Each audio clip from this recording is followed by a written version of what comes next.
Bueno, muy buenas noches. Bienvenidos, doña Rocío, doña Silvia, don Juan Carlos, a esta segunda mesa promovida por el ICEF y la Comisión Tributaria del Colegio de Abogados con el fin de contribuir al sano debate de la reforma fiscal. Y vamos a tener hoy la llamada mesa política. La mesa de ayer fue una mesa más académica, más técnico-jurídica, y hoy vamos a darle un tinte político a un proyecto que es esencialmente político, es uno de los temas más relevantes dentro de la agenda política actual. Así que, pues para dar alguna introducción a esta mesa, antes de cederle la palabra a nuestros invitados, quisiera pues partir del tema que discutimos finalmente ayer en la primera mesa redonda, donde José Antonio Saborío, al hablarnos del tema del equilibrio presupuestario, en el fondo nos estaba recordando claramente que el tema de la hacienda pública no puede verse aisladamente, es decir, no puede verse aisladamente en sus componentes, sino que hay que necesariamente observar la relación que existe entre el lado de los ingresos y el lado del gasto público. Se pueden efectivamente, para efectos analíticos, analizar por separado, pero sin duda alguna es de ese análisis conjunto donde vamos realmente a encontrar las verdaderas implicaciones para el desarrollo económico y social del país y todos los efectos que se dan al entrelazarse una parte de la hacienda pública con la otra. De hecho, en las discusiones sobre la reforma fiscal de los últimos años, y tal vez para ubicarnos a partir de la época donde se da una discusión mucho más integral del problema fiscal del país, que es con la producción del informe de la Comisión de Ministros de Hacienda, allá por los años 2001-2002, a partir de cuyas recomendaciones nació el proyecto que originariamente se denominó Proyecto de Ordenamiento Fiscal, que luego en el trámite legislativo tuvo varios nombres, hasta llegar, si mal no recuerdo, al nombre final con el que llegó a ser, caer en la Sala Constitucional bajo el nombre de Proyecto de Ley de Pacto Fiscal y Reforma Fiscal Estructural. Ya desde ese contexto y desde el informe de los ministros de Hacienda, se planteaba la necesidad de combinar tanto medidas de reforma del sistema tributario como medidas del lado del gasto público. De hecho, en la discusión política siempre fue recurrente un cierto condicionamiento de las reformas tributarias a la previa reforma de elementos del lado del gasto público. A mi humilde entender, en esta discusión siempre se dio un problema de claridad conceptual, en el sentido de que esa condición, es decir, primero arreglemos el tema del gasto público para luego entrar al problema de los impuestos, que esa condición siempre fue muy indeterminada, es decir, ¿qué significaba reformar el gasto público como condición previa para proceder a modernizar y reformar también el sistema tributario? Y en ese problema de indeterminación muchas veces la discusión política tendió a naufragar. Probablemente los abusos que comentábamos ayer que se cometieron en los procesos legislativos desde ese entonces, desde la discusión de este proyecto en el gobierno, fundamentalmente de don Abel Pacheco, probablemente esa oposición y esos abusos nacían precisamente de la convicción de algunos sectores de que había que efectivamente hacer valer esa condición, y entonces se oponían rabiosamente a cualquier reforma tributaria si antes no se cumplía con esa idea de que primero había que reformar el gasto público antes de proceder a la aprobación de la reforma. Lamentablemente, el problema es que en esa discusión así planteada, el resultado, como señalábamos ayer, es que nos hemos quedado con las manos vacías. Es decir, No hemos hecho gran cosa en la reforma del gasto público, tampoco hemos reformado el sistema tributario y entonces sencillamente el problema fiscal no ha hecho más que acumularse y agravarse a lo largo de los años, llegando en estos momentos a niveles críticos. Ayer hablamos apocalípticos de estar ante un barranco fiscal, etcétera, una situación complicada. Y aunque en el gobierno de doña Laura Chinchilla el proyecto que se discutió fue eminentemente tributario, en el proyecto que hoy se discute y el que se discutió desde el gobierno anterior, pues siempre ha estado presente este forcejeo entre qué hacemos primero, hasta cuándo, qué tipo de condición vamos a poner para la aprobación de los impuestos, qué implica la reforma del gasto público. Y quizá los temas se han venido aclarando poco a poco. Por ejemplo, yo creo que hoy qué es lo que hay que reformar del gasto público está mucho más claro conceptualmente de lo que estaba años atrás. Hoy yo creo que estamos claros en que hay un problema importante del lado del empleo público, hay un problema importante del lado de pensiones de lujo. Hay, bueno, hay temas ahí que quizá han sido menos analizados, como tienen que ver con los problemas de duplicidad institucional, con los problemas de ineficacia del gasto público, con la inexistencia de una verdadera presupuestación por resultados y la consecuente rendición de cuentas. Son temas ahí que más o menos se han ido aclarando sobre en qué consiste esta discusión de qué es lo que tenemos que reformar del lado del gasto público. Creo que del lado del ingreso, del lado del sistema tributario, lo que hay que reformar está bastante discutido y se ha discutido con una precisión bastante grande a lo largo del tiempo. Yo lo que pues podemos ahí, como creo que quedó claro en la mesa de ayer, podemos discutir sobre matices en el lado del sistema tributario. Por ejemplo, yo creo que la idea de que hay que introducir el IVA con todas las características modernas del IVA a nivel internacional es una idea que viene del proyecto del 2012, se mantuvo en el proyecto Solidaridad Tributaria y está presente en el actual. Creo que no hay mayor discusión sobre que el IVA es uno de los componentes esenciales de la reforma del sistema tributario. En el impuesto sobre la renta, pues hay una cierta discusión sobre, por ejemplo, el proyecto de la época de don Abel Pacheco era digamos, muy global en el sentido de que gravaba en una sola base imponible, según las definiciones que se expusieron ayer, en una sola base imponible los distintos tipos de renta que un sujeto, persona física o jurídica, pudiera recibir, con alguna ya excepción, con alguna base especial, precisamente para reconocer la necesidad de darle un tratamiento especial a las ganancias de capital y a las rentas de intereses o a las rentas del capital. Ese modelo que era global, ya con elementos de dualidad, que es una tendencia internacional también, como decíamos ayer, que proviene de la propia evolución en los países adalides de los sistemas personales y globales sobre la renta, como en los casos de los países nórdicos que introdujeron ese matiz de la dualidad.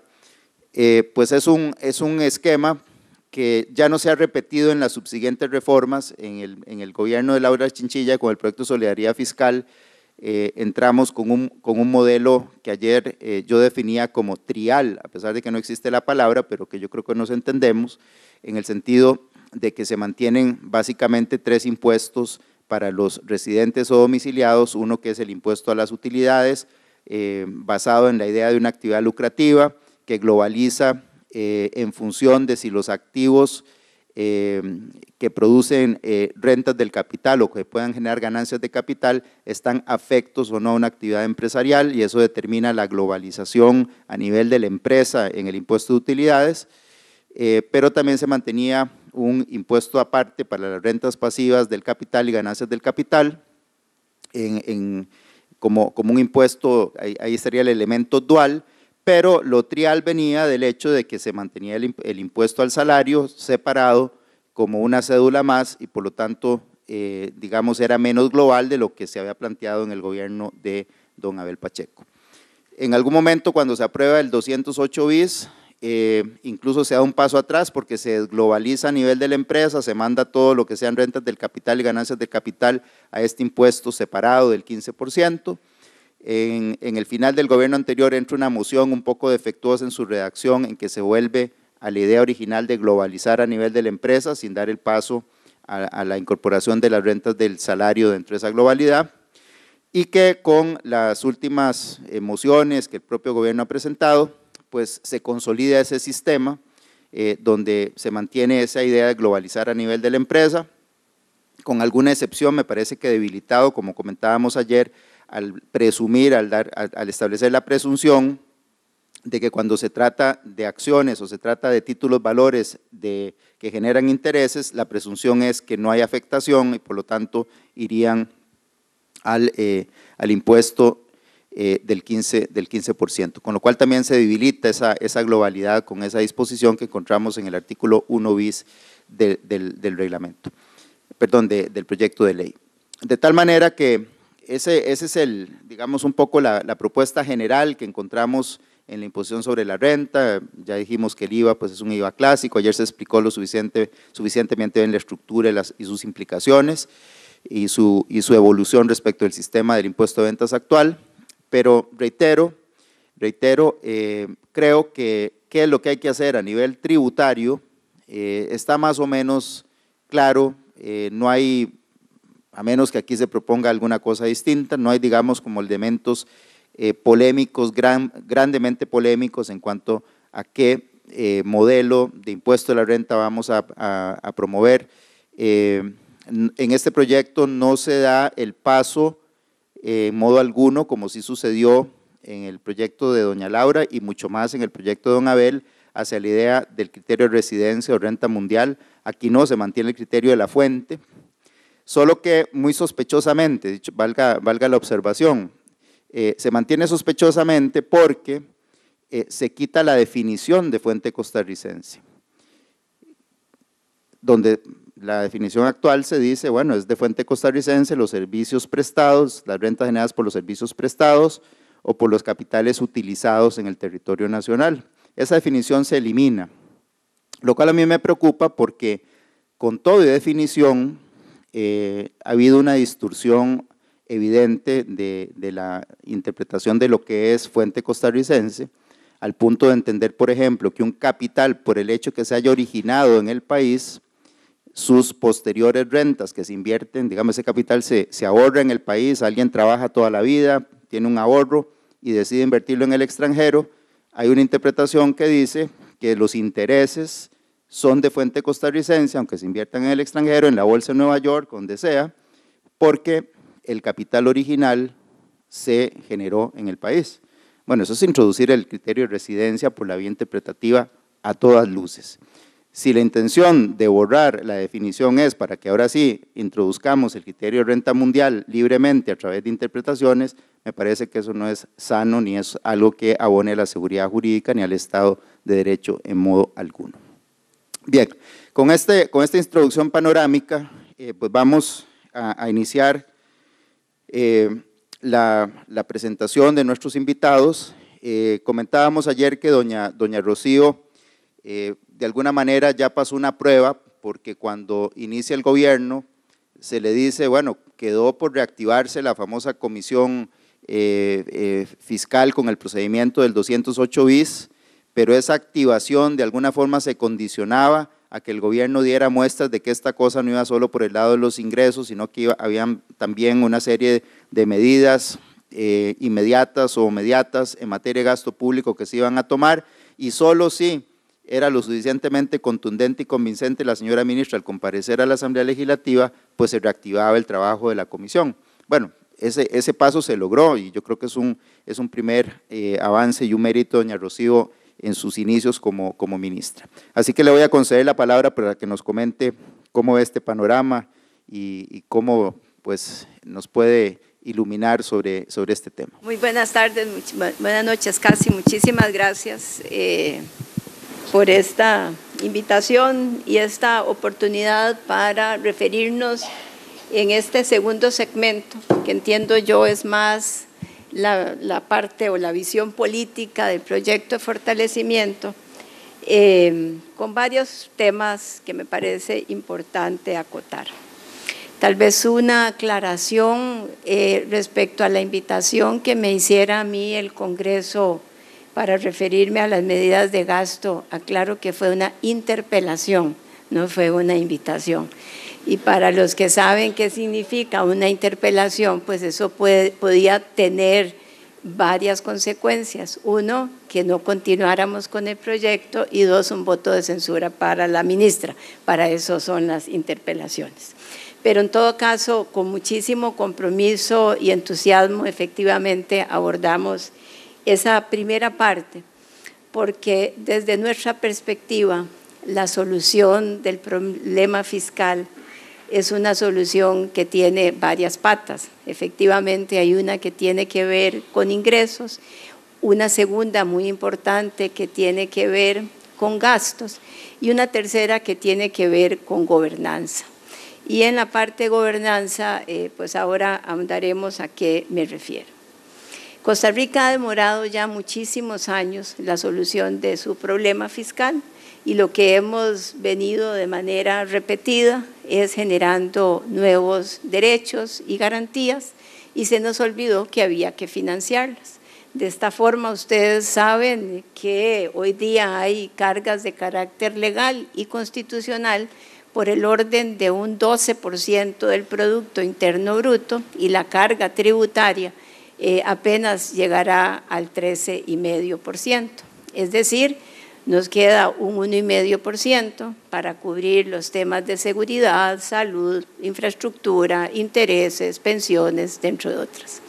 Y como no lo hemos resuelto durante todos estos años, lo que hicimos fue financiar todos estos derechos y garantías con dos elementos importantes. Uno, vía deuda, y ya ustedes habrán escuchado de los niveles de endeudamiento peligrosos a los que hemos llegado solo en el gobierno central, cercanos al 50%. Para todo el sector público ya superamos el 65%, pero en el caso particular del gobierno central, de más allá del 50%.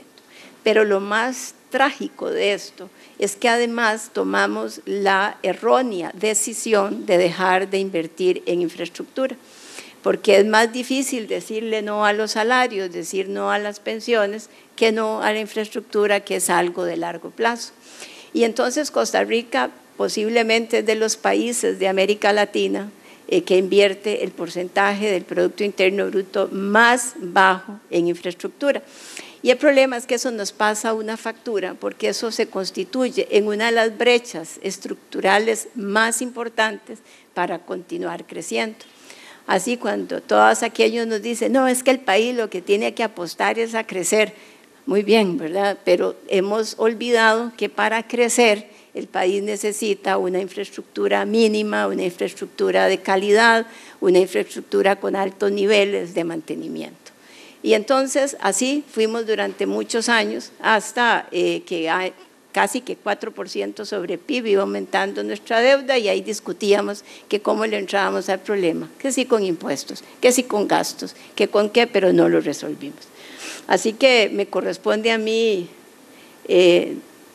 asumir el Ministerio de Hacienda, decirle que sí a este importante reto, y me encuentro con este proyecto de fortalecimiento que no había sido posible aprobar en la legislatura anterior, y ya ustedes conocen parte del resto de la historia.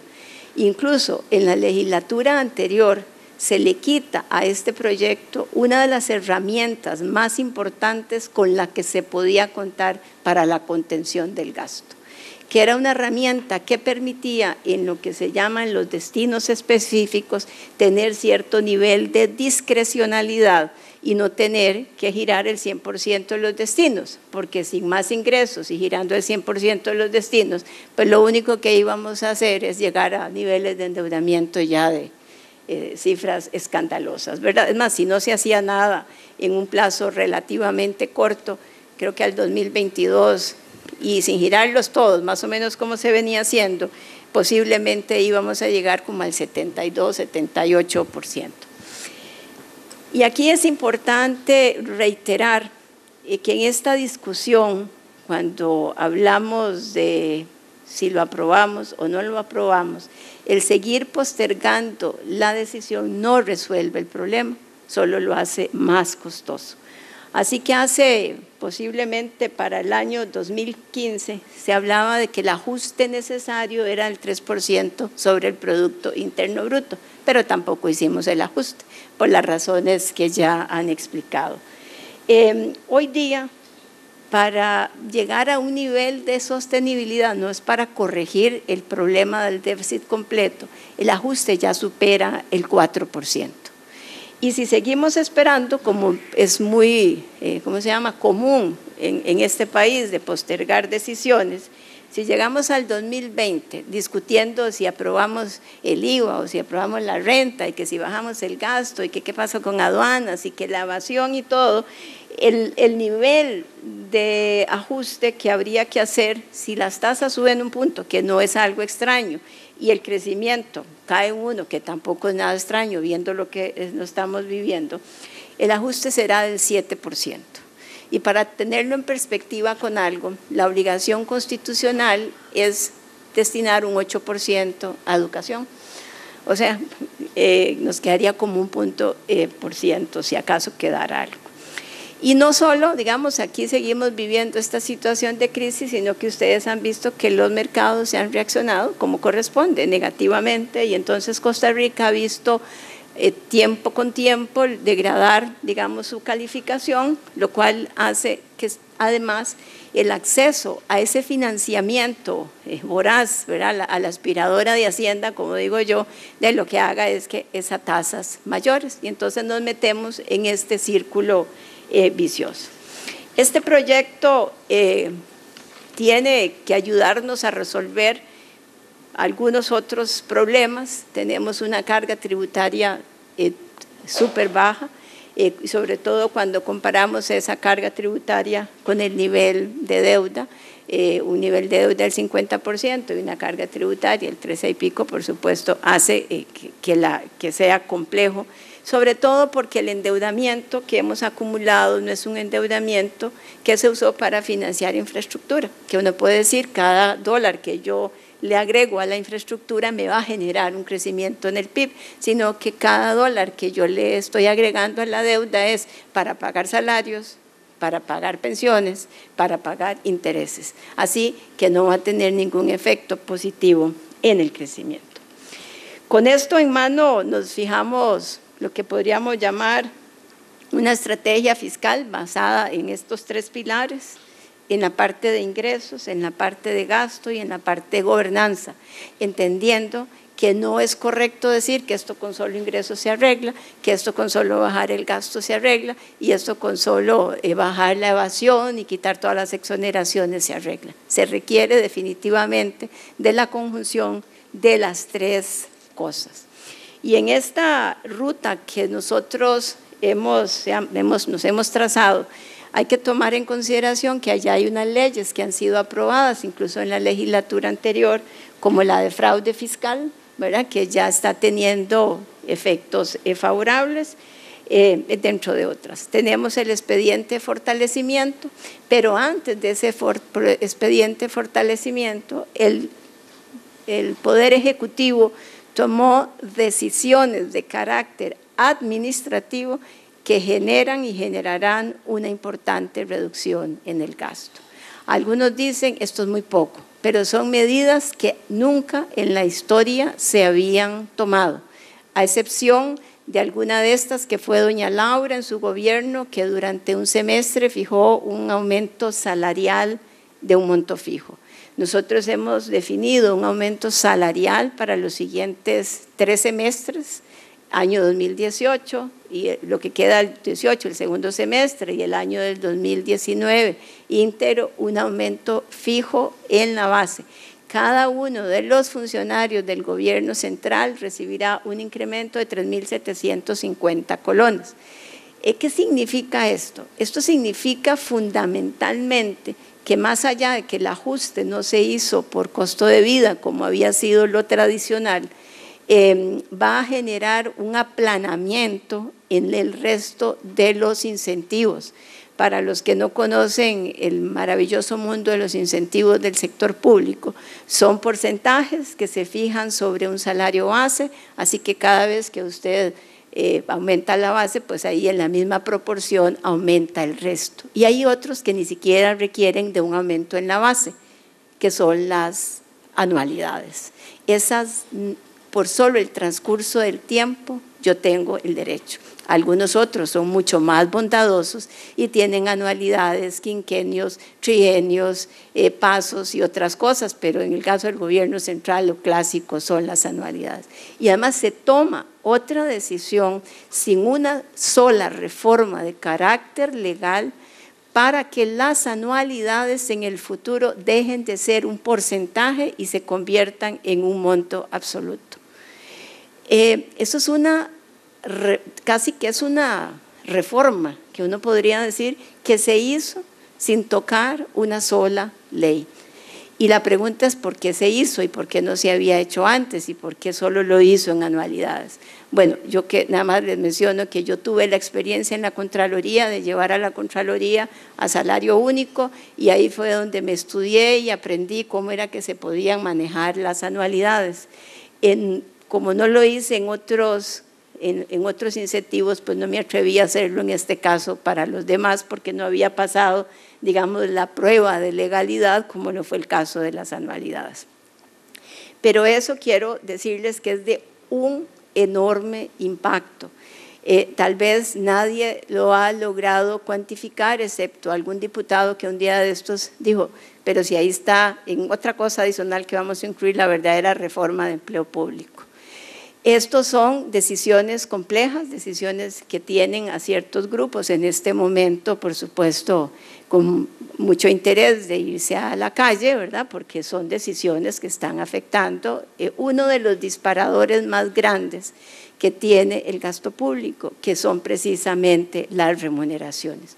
Y que es un problema añejo, ¿verdad? Al cual nunca se le ha querido entrar y que de vez en cuando además lo hemos atizado con ciertas decisiones, como cuando se fijó el famoso, ¿qué era? El percentil 50 o no sé qué en el sector público, que aquello fue un efecto en escalada espantoso.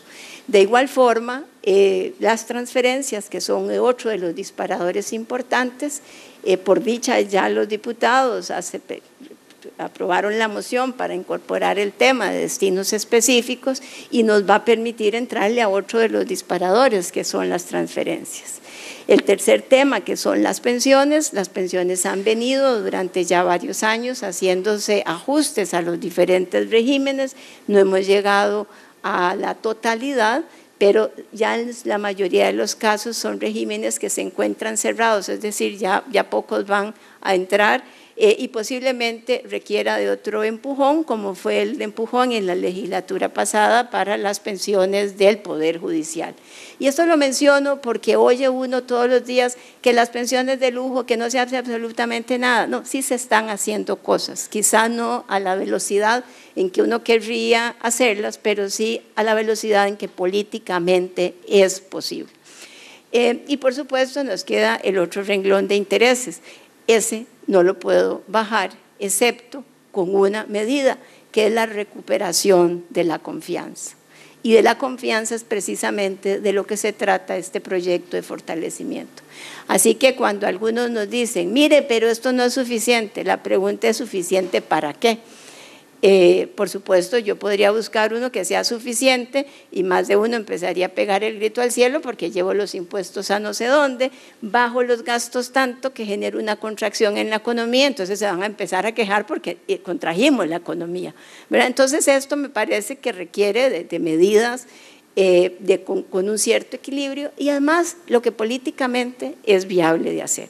Así que en mi opinión, si bien no es el que nos viene a resolver el problema y sí tiene un problema de esa famosa suficiencia, por lo menos nos recupera uno de los temas más importantes y es la credibilidad en el país y eso tiene un efecto directo en el precio que pagamos nosotros por nuestras deudas. No sé si fue un asunto meramente accidental pero después de la comparecencia famosa de 9 horas, del 31, 30 y 31, ¿verdad? Fueron 2 días seguidos, el precio de la deuda de Costa Rica cambió. ¿Verdad? Por supuesto, ya después vinieron algunos otros elementos y eso es lo que hay que efectivamente tratar de recuperar. Quizás esto no acaba aquí, después del proyecto de fortalecimiento, hay otras etapas adicionales que esto tiene. Una de ellas debe ser evaluar la factibilidad, y ahí estamos trabajando con el Fondo Monetario, también con el BID, para tratar de hacer una estrategia en la parte de la deuda, para ver la pertinencia de volver a los mercados internacionales. Y esto pues obviamente a los exportadores los tiene muy molestos y a los restos los tiene muy contentos porque Hacienda va a dejar de presionar las tasas de interés locales, ¿verdad? Porque no debemos dejar de lado que en este momento el causante de la crisis es el déficit fiscal y no le podemos echar como en el pasado la culpa que a los precios del petróleo y que a otros elementos. Hoy día somos única y exclusivamente los responsables de esa crisis. Luego viene un proyecto adicional que ofrecimos para el año 2000, para junio del 2019, que es un proyecto en empleo público, que es ya la reforma integral al tema del empleo público, y otro para el 2020 que tiene que ver con el diseño institucional. Cuando cualquier, que no sea extraterrestre, viene a este país y se da cuenta que hay 330 instituciones, no lo cree, ¿verdad? Y entonces no guarda relación ni con el Producto Interno Bruto, ni con la cantidad de provincias, ni los kilómetros cuadrados, ni la cantidad de habitantes, con absolutamente nada. Y entonces ahí también hay que hacer un trabajo ordenado, porque nosotros en ninguna de estas medidas o más bien todas estas medidas hemos tratado que sean de la forma más equilibrada y armónica posible, sin quitar un solo funcionario público, y sin renunciar a ciertos programas, a los programas sociales, y sin desbaratar de alguna forma lo que hoy día tenemos. Entonces, esa es, digamos, parte de la ruta que debemos seguir. Ninguna de estas cosas puede quedar pendiente. Y en el caso particular de algunas como empleo público, nada más hay que tener en cuenta que entre uno de los comités de la OSD, de la OCDE, precisamente eso es una de las reformas importantes. Así que aunque nos queramos echar para atrás, eso hay que hacerlo si queremos efectivamente ingresar a la OCDE. Pero además es necesario, o sea, Costa Rica no puede seguir con un sistema de empleo público tan desigual, tan inequitativo como el que tiene, desordenado, fragmentado, donde cada quien toma las decisiones a su mejor saber y entender. Así que este conjunto hay que llevarlo adelante. Y dentro del proyecto hay dos cosas que me parece que aunque uno se quiera después hacer un poco el tonto con los temas, ¿verdad? Porque eso es una preocupación. Estos van a tener los ingresos y después ya nadie va a querer tocar el tema de gasto. En este proyecto de fortalecimiento que ustedes ayer estudiaron con enorme detalle, hay 4 capítulos, digamos. Uno que tiene que ver con el IVA, que ustedes estudiaron a profundidad y al cual no me voy a referir, excepto a que espero que no cometamos el error de pensar que si no grabamos la canasta básica le hacemos un beneficio a los pobres. Si no grabamos la canasta básica, el precio lo van a pagar los pobres.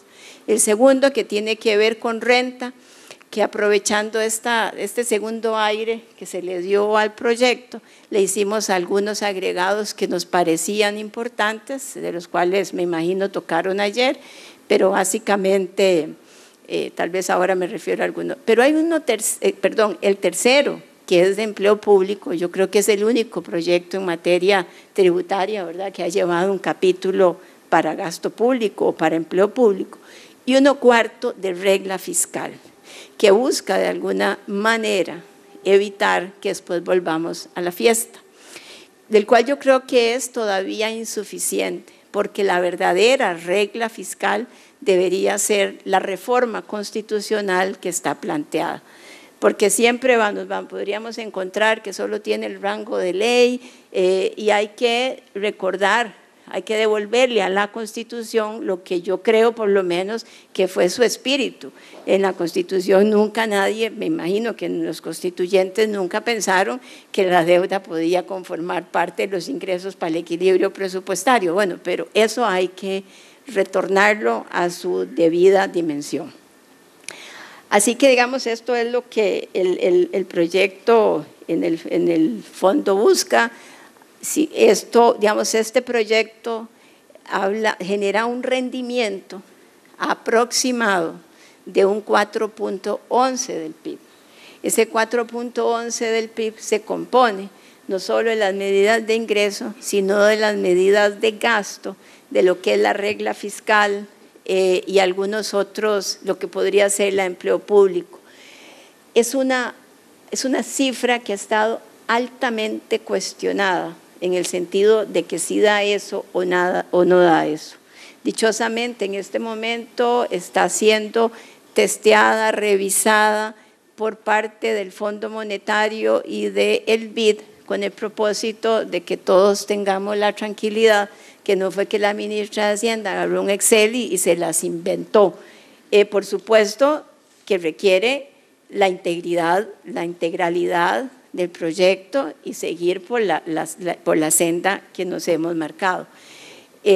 Dichosamente, un error que apareció fue que yo hice una estimación en el caso de parquear la anualidad de 96.000 millones y era de 104.000 millones. Bueno, eso es porque seguro lo redondeé mal, pero digamos, es este tipo de cosas, pero lo importante es que hay medidas que se han cuantificado, que hay una ruta sobre la cual efectivamente debemos avanzar. Algunos dicen, mire, es que usted tiene que quitar la evasión que es del 8. Bueno, para empezar ya no es del 8. La evasión, la última estimación llega al 5.6. Y nada más que no fue que hicimos magia, para ser honesta. Hay un cambio de metodología y hay algo de reducción, pero ya ahí hay un cambio. Mire, que es que hay que quitar todas las exoneraciones. Bueno, aquí estamos quitando en este proyecto parte en canasta básica, parte en las del propio sector público, me falta una. Ya ahí también se está trabajando sobre algunas exoneraciones. Vamos a ver, canasta, bueno, en renta, las que tienen las cooperativas, que las incorporamos en el proyecto, dándoles, por supuesto, el tratamiento diferenciado que ellas además se merecen, como es el tratamiento en el internacional, que tienen un tratamiento diferenciado y las estamos poniendo como pymes. Y algunas otras, las que tenía las rentas pasivas de los intereses de Banco Popular, mutuales y algunas otras. O sea, algunas de las exoneraciones ya se están eliminando. Y hay un proyecto en el Congreso aparte que tiene que ver con exoneraciones, que si bien, o sea, que tiene un componente que es más de ordenamiento, pero en una comisión quisimos agregar un elemento adicional, que es la revisión de todas las que quedan. Hoy día son 1.300, ¿verdad? Creo que son las exoneraciones con 444 leyes, que es hacer una revisión de las que queden para definir en un plazo de 2 años cuáles deben morir porque ya no son pertinentes o cuáles deben morir porque ya de todas maneras murieron, ¿verdad? Si había una exoneración para un tendido eléctrico en algún lado, ya pues el tendido se puso. Y aquellas que queden, fijarles un plazo de caducidad, de tal forma que el país se obligue de aquí en adelante a hacer una revisión por lo menos cada 5 años, o en algunos casos podrá ser más o menos, para definir si es necesario o no, digamos, corregirlo. Están incorporándose también en esas estimaciones que siempre se habla de evasión, erosión, elusión, algunas reglas adicionales en el proyecto, en la parte de renta, que buscan combatir también el elemento de la erosión. Yo creo que ya me van a echar, ¿verdad? Bueno, ahí al proyecto le hemos ido agregando. Yo diría que número 1, hay una yo siento que cada vez debemos, bueno, por lo menos yo la tengo, de ser que yo la tengo, porque todo el problema todos los días para pagar, pero una claridad de que esto ya no da para seguir diciendo que más adelante hay que arreglemos primero esto y que después otro, ya llegamos realmente a un momento límite. Me parece que sobre la mesa se han incorporado elementos que vienen a enriquecer la propuesta, pues habrá que ver ya la perspectiva técnica, si se requieren pues algunos de los ajustes, que es muy posible, ¿verdad?, que siempre se vaya a requerir, y eso es parte importante del trabajo. Qué lástima que hay 1008 mociones para empezar, porque en lugar de dedicarnos a ver de esas 1008 qué es lo que interesa, pues se mete uno realmente a lo que es de fondo, pero no es parte de esta dinámica. Y entonces corregir eso y seguir con el resto de los proyectos, porque realmente si no lo hacemos nos vamos a pasear en todo. Fundamentalmente al que vamos a meter ya en una crisis importante es al sector bancario. Y a diferencia, aquí todos son muy jóvenes en su mayoría, ¿verdad?, los que nos tocó pasar la crisis de los 80, pues obviamente el país está muchísimo mejor preparado, pero no teníamos el nivel de deuda que hoy día tenemos, sobre todo en las personas. Y además la tenemos dolarizada, ¿verdad?, porque pareciera que con estas decisiones de los últimos años perdimos la percepción del riesgo cambiario. Entonces ahí realmente tenemos que evitar esa crisis. Y además que si en la crisis entra el sistema bancario, que pues todavía sigue siendo un sistema bancario sólido, quitando el accidente del crédito agrícola, que obviamente fue otra cosa, el Estado es garante del 60% de esos activos. O sea, nosotros con esta forma de que mejor no hagamos las cosas todavía, nunca quisimos resolver ni el seguro de depósito ni el tema de la resolución bancaria. Entonces hoy día, además de una crisis de esta, el Estado es garante del 60% de los activos. Lo cual yo me imagino que para aquellos que hoy día le prestan a los bancos del Estado, pues no deja de ser, no dejan de ver así como con cierta reserva al fiador, ¿verdad?, que en este caso de alguna forma es el Estado. Así que esperamos que efectivamente podamos pasar la página de este proyecto, y no solo por resolver el problema, es que el país tiene realmente desafíos súper importantes que tampoco le estamos entrando porque seguimos pegados en el mismo tema. Muchísimas gracias. Buenas noches, doña Rocío. Este 4.11% del PIB que se estima sería la consolidación fiscal que generaría el proyecto de ley, ¿cómo se segrega entre estos cuatro pilares? Sí, gracias. El primero es en el tema de remuneraciones, el pago constante de la anualidad, 96.000 millones, que es más o menos el punto 21. El tema de salario único, que aquí es una estimación, que digamos, si la reforma del salario único se presenta en el 2019, pues yo asumiría que el Congreso la debería aprobar para que se pueda empezar a operar en el 2020. Y aquí genera realmente muy poco impacto porque sería 1 o 2 años asumiendo un 7,5% de mortalidad, ¿cómo se llama?, de renovación o de pensiones. También están el incremento constante de 18 meses, que es como por 12.400 millones. Y además hicimos otro cambio, que es un pago constante en la carrera profesional. La carrera profesional son puntos que se le pagan al funcionario público por haberse capacitado en determinada cosa. Así que si hace 30 años a mí me explicaron cómo se usaba el Telex, sería, o el fax, no sé cuál de los dos en esa época, hoy día me lo siguen reconociendo y me lo actualizan. Entonces aquí básicamente lo que se hizo fue, ¿verdad?, y yo creo que el conocimiento caduca, pero bueno, en el caso aquí no. Entonces lo que se hizo fue que ya no se ajusta más y se mantiene constante. En el proyecto, en los cambios que se le hicieron al proyecto, en las adiciones, esto se va a pagar, si mal no recuerdo, por un periodo de 5 años. ¿Verdad? Es decir, usted sí efectivamente lo vamos a capacitar y le vamos a pagar por el punto adicional, pero solo por 5 años. Luego hay algunas otras medidas que son relativas al presupuesto del 2019. que es un compromiso del Ejecutivo, que el presupuesto del 2019 es exactamente por el mismo monto del 2018, excluyendo intereses, pensiones, etcétera.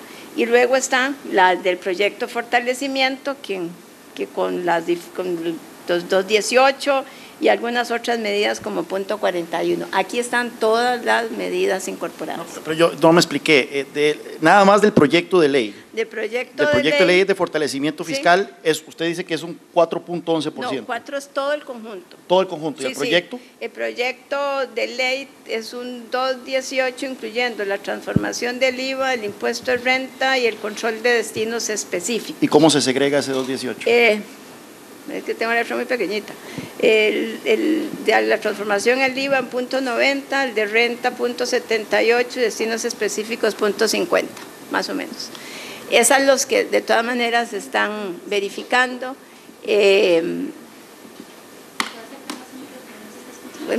O el micrófono me lo acerco, más fácil. Esas son, digo, no sé, posiblemente, sí, el resto son de las medidas de carácter administrativo y de las de empleo público que están incorporadas al proyecto y algunas otras medidas que se están alineando.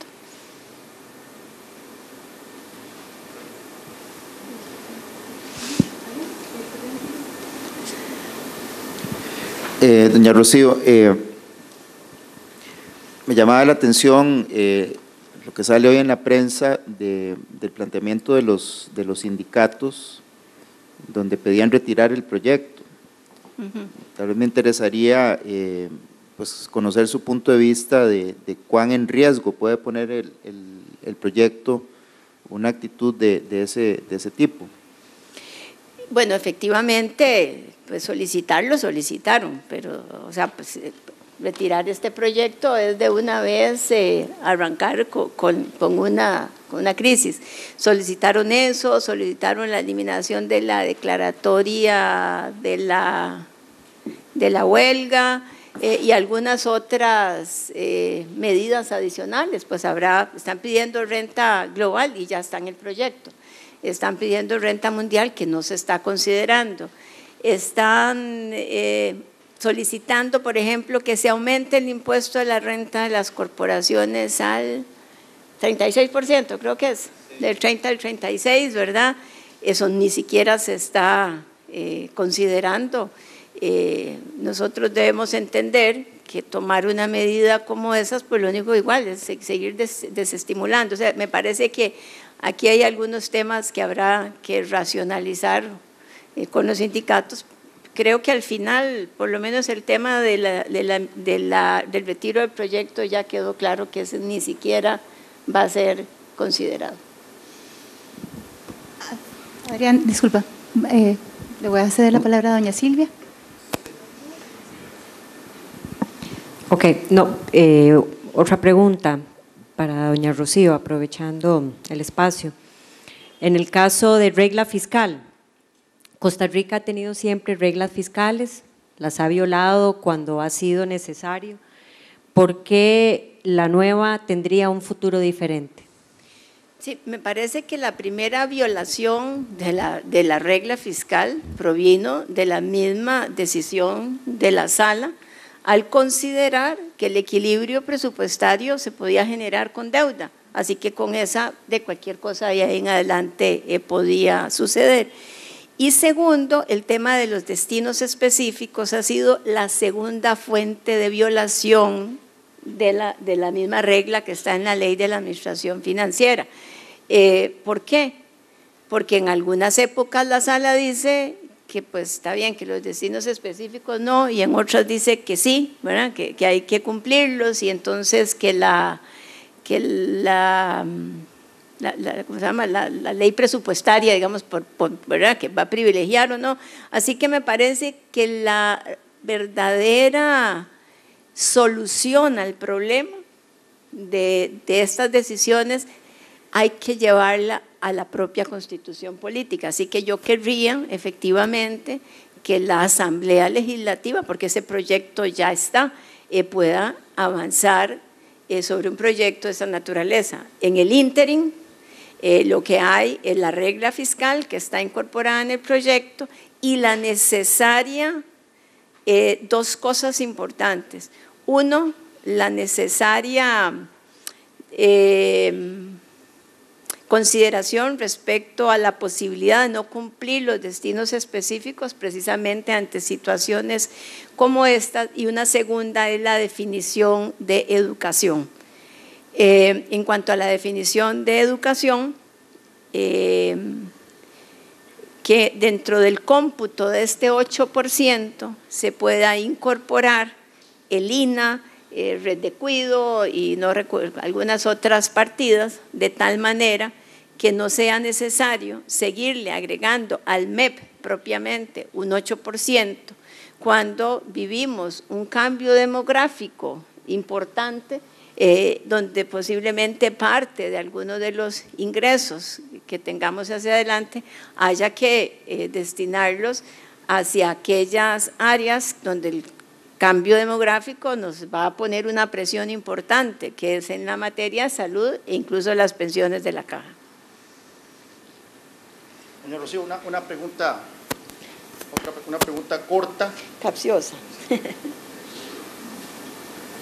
Aló. Una pregunta corta seguida por otra un poco más complicada. Del 1 al 10, ¿qué tan grave es la situación? Es muy grave. ¿Del 1 al 10? Es muy grave. Yo diría que ya andamos como en 3. 13. En 3.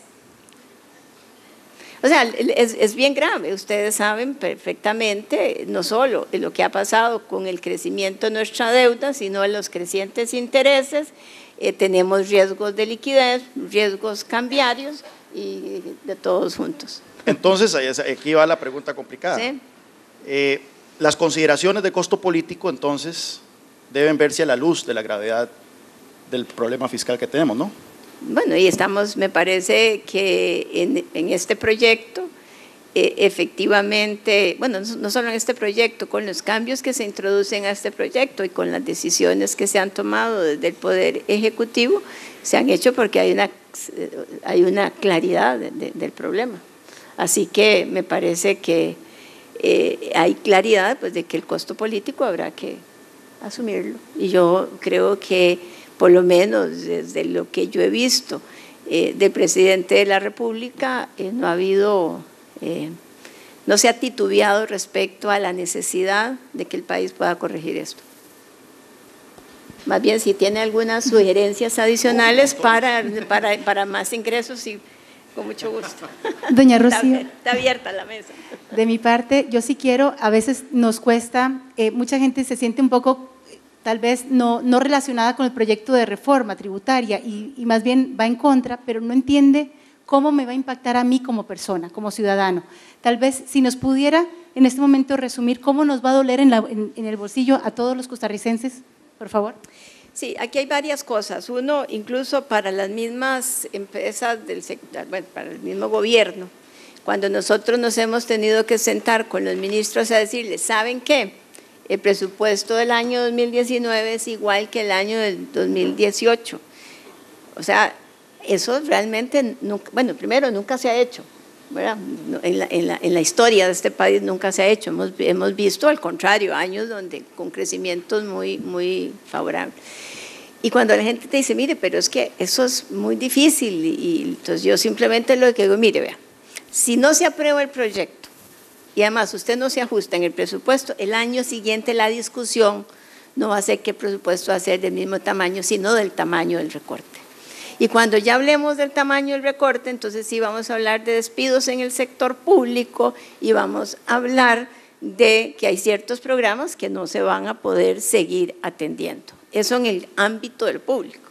Y en el ámbito de lo privado, que es un poco la preocupación que yo tengo, yo tuve una, ¿cómo se llama?, que diría mi amigo, una veloz carrera de superintendente de 2 meses, ¿verdad? Porque me vine de ministra, ¿verdad?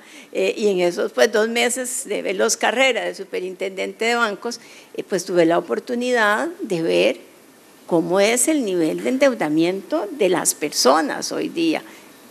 y es un nivel de endeudamiento altísimo. Y además, les decía yo, es un nivel en dólares. Y entonces la gente tomó la decisión de endeudarse en dólares porque desde el punto de vista de flujo caja era lo mejor. Pero en el momento en que la crisis se dé, ahí nos llevamos nosotros, como digo yo, en banda, el sistema bancario, y le vamos a agregar crisis macroeconómicas al país. Y lo que pasa que nosotros, de alguna manera, cada vez que íbamos a entrar en la crisis, algo pasaba bien, ¿verdad? Entonces el precio del petróleo caía y las tasas de interés caían y nosotros podíamos seguir demorando las decisiones. Hoy día el entorno está cambiando. Las tasas de interés ya no están planitas, ¿verdad? Ya están subiendo, el precio del petróleo está subiendo y por allá se avecinan algunos otros conflictos en la parte comercial, ¿verdad?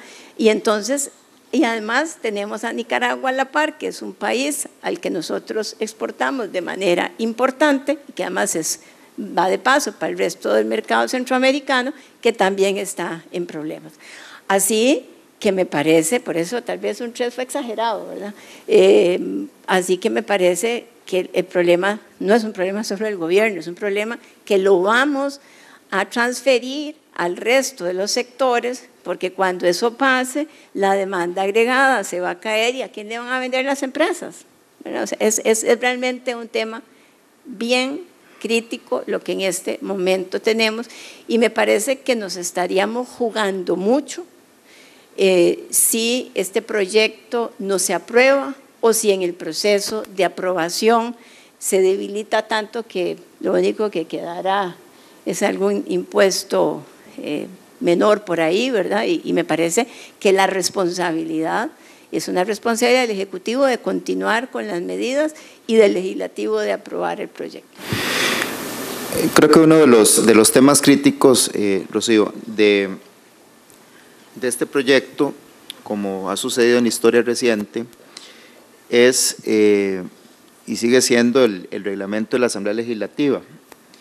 Porque aun cuando estemos en una vía rápida, siempre la posibilidad de que alguien se empeñe en vetar el proyecto está ahí. Tal vez ahí la pregunta es, ¿de dónde se puede vislumbrar que podría haber un interés de vetar este proyecto que pueda representar un peligro a tomar en consideración? Cajita blanca, pero yo no creo que estemos, o sea, en este momento está toda la guerra de guerrillas, ¿verdad? Que es todos los grupos que de alguna forma se sienten afectados y que saben que tiene que resolverse el problema porque lo resuelvan otros, pero yo creo que hay bastante cordura todavía, ¿verdad?, respecto a la importancia.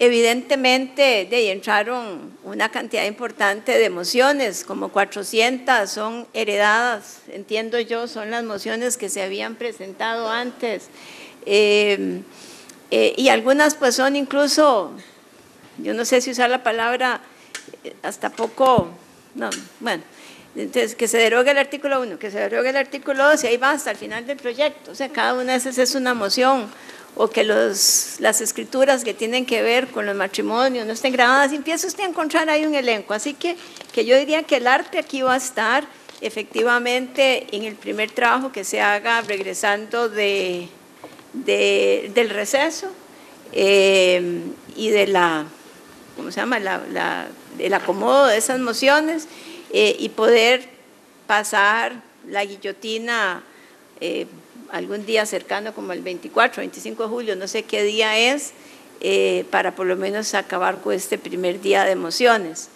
Y pues de ahí vendrán después las siguientes vueltas, el segundo día para llegar al primer debate, después el primero y el segundo. Y van a seguir presentándose, pero lo importante me parece es que la comisión, bueno, y aquí por dicha está Silvia, que puede agregar más a esto, pues haga un trabajo de lo más equilibrado posible, tratando de que en los tiempos legislativos esto pueda salir.